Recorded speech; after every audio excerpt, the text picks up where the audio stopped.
Leo was a happy boy. The sun was shining bright. It was a lovely summer day. Birds sang sweet songs nearby. Leo walked on the sidewalk. He felt good and cheerful. A small smile was on his face. He loved days like this one. Everything seemed so peaceful and nice.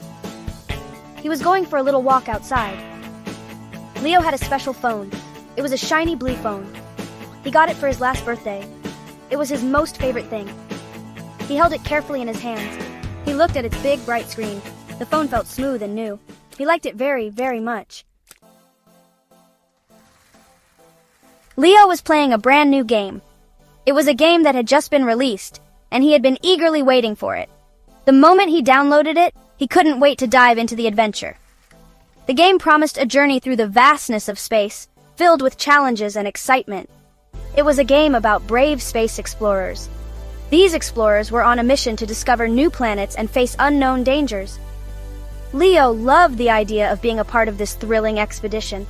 He imagined himself as the captain of a spaceship, leading his crew through the cosmos. His little spaceship zoomed across the screen. The graphics were stunning, with every detail meticulously designed. The star itself looked so real that Leo felt like he was actually in space. It dodged big, scary space rocks. These asteroids came out of nowhere, and Leo had to be quick to avoid them. Each time he successfully dodged one, he felt a rush of adrenaline. The game was not just about exploration, it was also about survival. He had to be quick with his fingers. The controls were intuitive, but the game required precision and speed. Leo's fingers danced on the screen, tapping and swiping to keep his spaceship safe. Tap, tap, tap went his thumbs. Each tap was a command, a decision that could mean the difference between success and failure. Leo was completely absorbed, his focus unwavering. The game made exciting laser sounds. These sounds added to the immersive experience, making Leo feel like he was in the middle of an intergalactic battle. The sound effects were crisp and clear, enhancing the overall gameplay. Pew, pew, pew went the tiny lasers. Each laser shot was accompanied by a burst of light on the screen, making the battles even more thrilling. Leo loved the feeling of firing lasers at enemy ships and watching them explode. He was trying to get a high score. The game had a leaderboard, and Leo wanted to see his name at the top.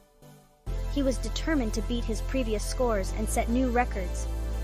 He wanted to be the best space explorer. This was not just a game for Leo, it was a quest for glory.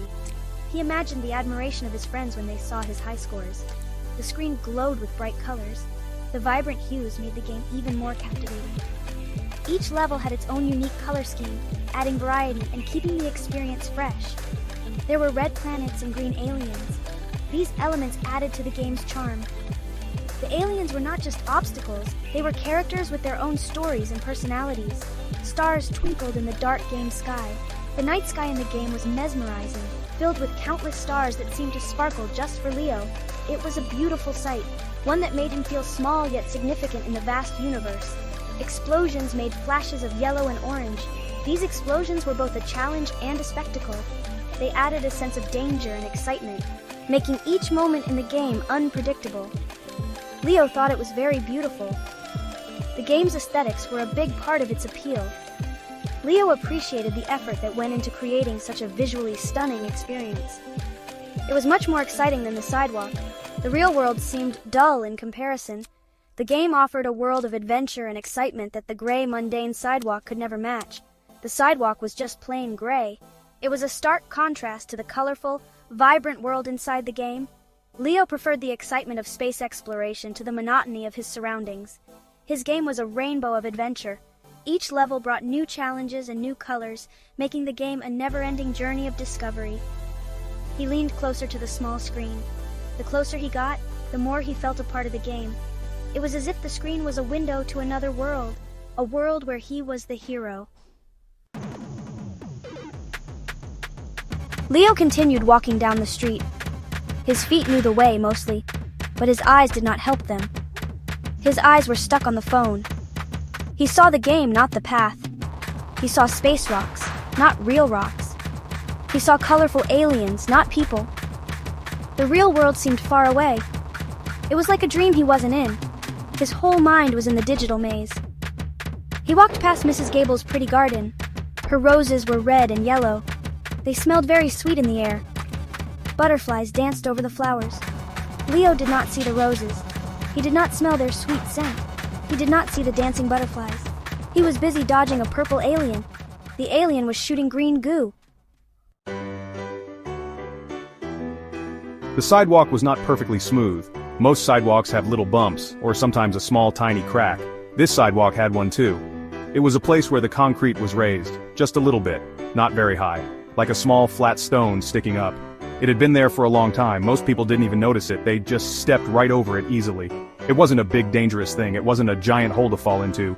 It was just a part of the sidewalk, a little bump, waiting quietly there. The sun shone on it, making it visible. If you were looking, you would see it. You would see the slight change in color. You would see the edge that stuck up. Leo's right foot moved forward. It was a simple step, one he had taken countless times before. But today something felt different. There was a slight hesitation, a momentary pause that seemed to stretch on forever. Should I use the shield or the mega laser? The question echoed in his mind, a dilemma that had consumed his thoughts for the past few minutes. The game was intense, and every decision mattered. He was about to take another step. His mind was still locked in the virtual battlefield, strategizing his next move. The real world seemed to blur around him. He was thinking about his next game move. The screen of his smartphone glowed brightly, reflecting the intensity of the game. His fingers hovered over the controls, ready to execute his plan. The boss alien was almost defeated. Its health bar was dangerously low, and Leo could almost taste victory. He had been working towards this moment for hours. Just a few more taps would do it. His fingers moved with precision, each tap bringing him closer to triumph. The adrenaline surged through his veins. He felt a surge of excitement. The thrill of the game was intoxicating, and he could feel his heart pounding in his chest. Victory was within his grasp.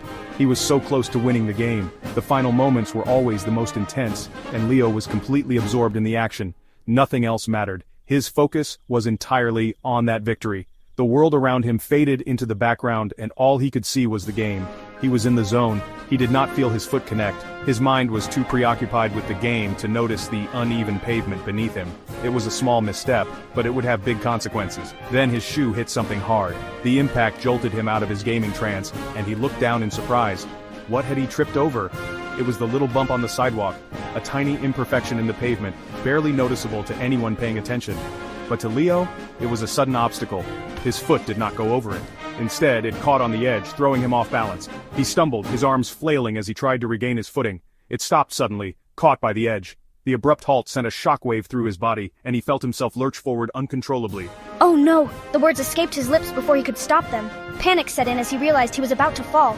Leo lurched forward. His body moved with a mind of its own, trying to counteract the momentum that was pulling him down. His body was surprised by the stop. The sudden change in motion left him disoriented, and he struggled to stay upright. He started to lose his balance. The world tilted around him, and he felt a sense of vertigo.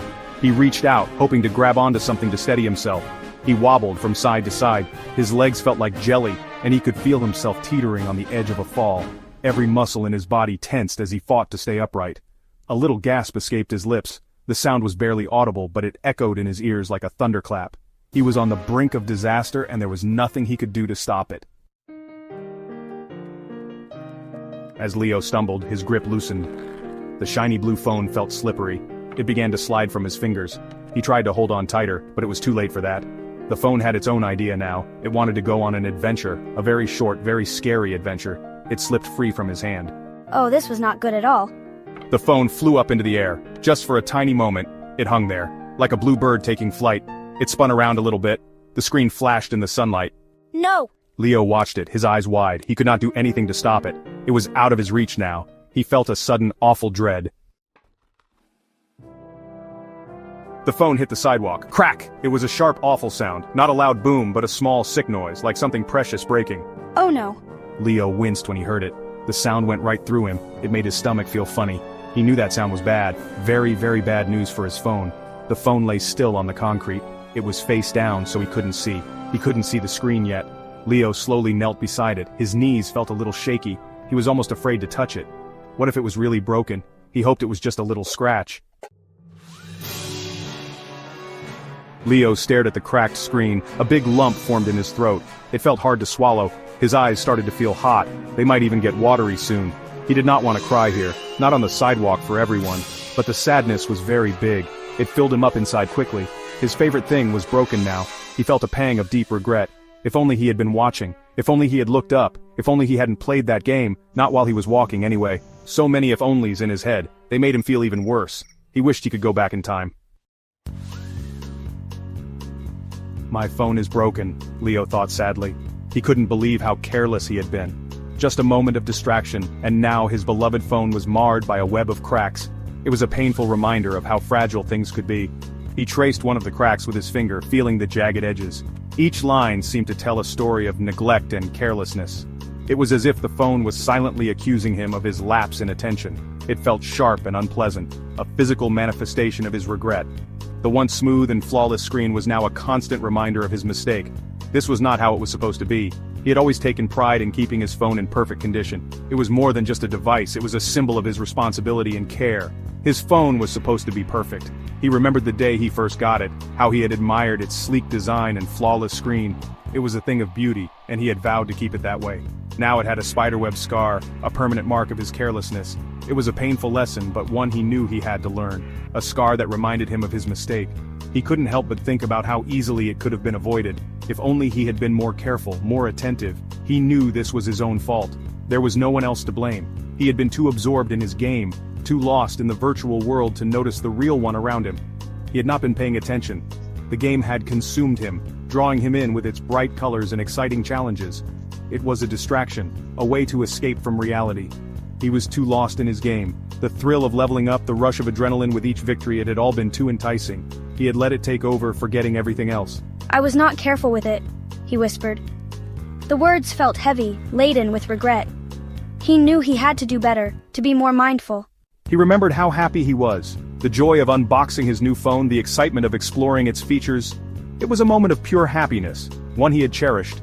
When he first got his shiny blue phone, it had been a gift to himself, a reward for his hard work. He had promised to take care of it, to keep it safe. He promised himself he would protect it.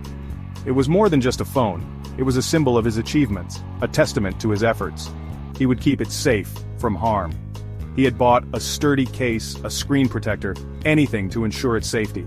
But today, he had let his guard down. But he had forgotten that promise today. In the heat of the moment, he had let his excitement get the better of him. He had been careless. And now, he was paying the price. He let the game become too important. It had taken over his thoughts, his actions. He had let it distract him from what really mattered, more important than being aware. He had lost sight of his surroundings, of the real world. He had let the game consume him, more important than watching his step.